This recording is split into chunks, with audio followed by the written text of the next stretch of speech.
your name, he knew right away. So I actually saw him on Oprah, and Navik's gone through some adversity in his life, and I know he has some great questions he wants to ask you. Navik, you still there? Oh, I'm definitely here, and I'm just kind of chomping at the bit to talk to Kyle. So we share a lot of things in common. First of all, I'm from Chicago, so if you came to the Oprah Winfrey Show, hopefully you got a chance to see a little bit of Chicago while you were here. Yeah, you know what? The Oprah show kind of sparked me on a whirlwind tour around the world. So I've been to Chicago quite a few times. Actually, got to go to a game out at Wrigley. So I've got to experience it a little bit. It's a fun town. I love it out there. Now the other thing, Kyle, I was quite a wrestler myself in school. So I don't know what weight class you're in, but I'm thinking about seeing if I can take you down. Hey, let's do it. I'm ready to go. But, I've got a couple weeks to train. We'll do it.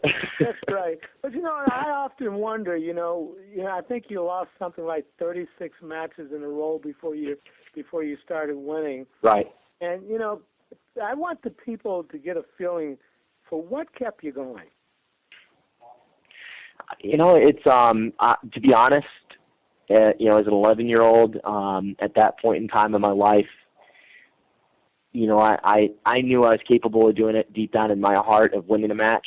But there were a lot of other people around me that didn't. And if I didn't have my family and coach, who believed in me, then I don't know if I would have ever gotten there. And I had no idea how different my life would be, if I hadn't, because it's really just taught me a lot about, not only persevering in wrestling on the mat, but how that's transcended over into everything else, and it's really opened my eyes to the fact that I don't really need to be scared about, any challenge that I've faced, and I think that people who have that attitude that, tend to focus on, on the positive things and the things that they have in their life and the reasons why they should be thankful tend to succeed, and I get a lot of, kind of looks like people to this day still thinking some of the things I want to do are impossible. Even on a business level, I opened my first fitness center in Atlanta in December, and when I signed the lease in August, right as kind of the economy's tumbling, and got a lot of weird looks from friends and family, and people looking on. But I knew what I'd accomplished, in the past, and and overcome that adversity, and I knew that was going to help me, set the standard for this new chapter in my life, and so far it has, and we've blown away expectations. I truly attribute that a lot to attitude, and just not making excuses for little things, why I'm going to give up and quit. Start making reasons for why I'm going to succeed.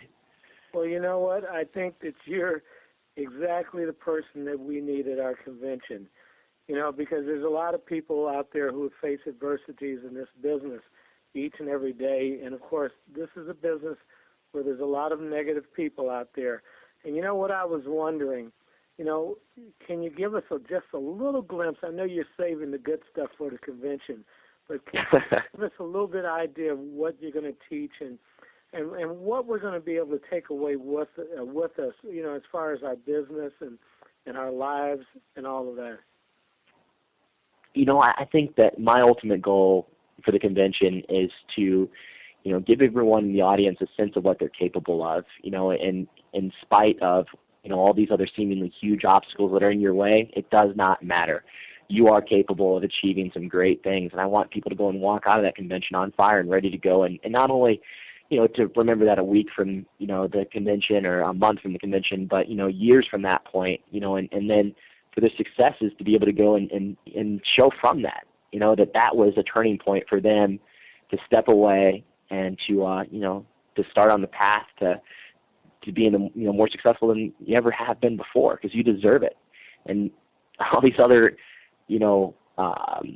circumstances, adversities that you're facing right now, excuses, it doesn't matter. You are capable of achieving great things in spite of that. Well, I don't know about you, Alex, but I am certainly ready. Hey, Navik and Kyle, you've inspired me, you two guys. You fellas are training, and I want the winner of the Kyle and Navik fight. And yeah, and I'm going to be training between now and the convention. Well, so I hope you're really ready, Kyle. I love you, son. This is Wayne Hillman, the CEO of Life Force. I've heard an awful lot about you, and you're really an inspiring young man. I can't wait. Thank you, Wayne. I can't wait to give you a hug. Thank you very much. I'm excited about this. We're all excited to see you, Kyle. I just have one final question for you. Our sales team is out there, everybody on this call out there trying to build a business and share our products with people and change around lives, and you've certainly inspired others to reach for greatness in their life. And our business, Kyle, is all about, we have people out there that have lost probably more than 36 matches in a row. They're out there talking to 36 or 50 people a week that might tell them, no, we're not interested, or maybe they're skeptical about the product. So just in a couple sentences, what do you do? Every morning you're looking in the mirror, and by the way, when you watch this video, this is a sharp-looking guy. He's got a girlfriend who's also incredibly beautiful. So the limitless opportunities this guy's put in front of him. When you watch this video, it's just incredible. But what do you do every morning mentally to prepare to face the day, to face the adversity, and to not make excuses about, like you said, anything you want to accomplish, whether it's business, whether it's wrestling, and whether it's our Life Force International business?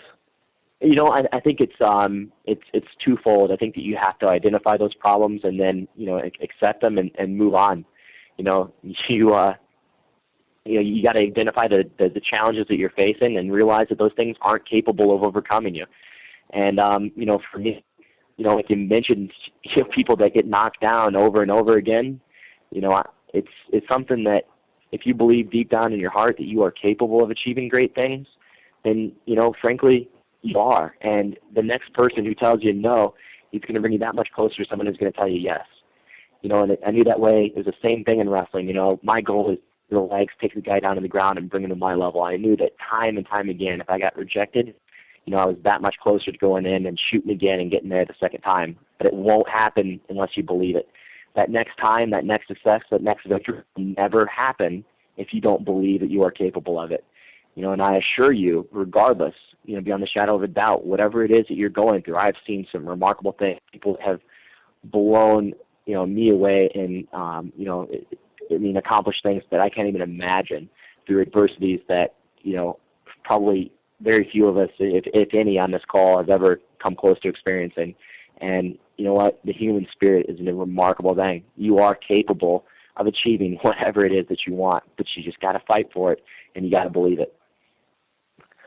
Well, Kyle, we certainly appreciate you for joining us. And one thing I want to point out that I absolutely love about you is, and you'll see this on the YouTube video, everybody out there. Again, that video is Kyle Maynard, a true inspiration. Now, he had a struggle where, because he didn't have hands and he had shorter arms, people could just reach out and put their hand on his head and hold him at bay so he couldn't attack their legs because he couldn't reach any higher. So what he did was he didn't focus on his weaknesses without having hands having somebody hold him down by the head.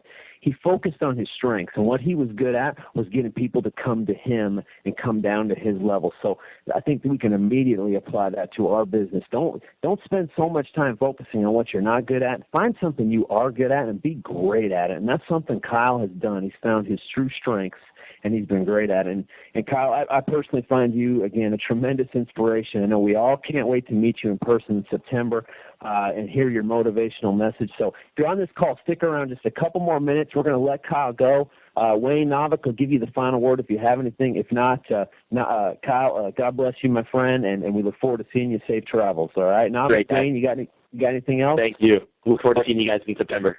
And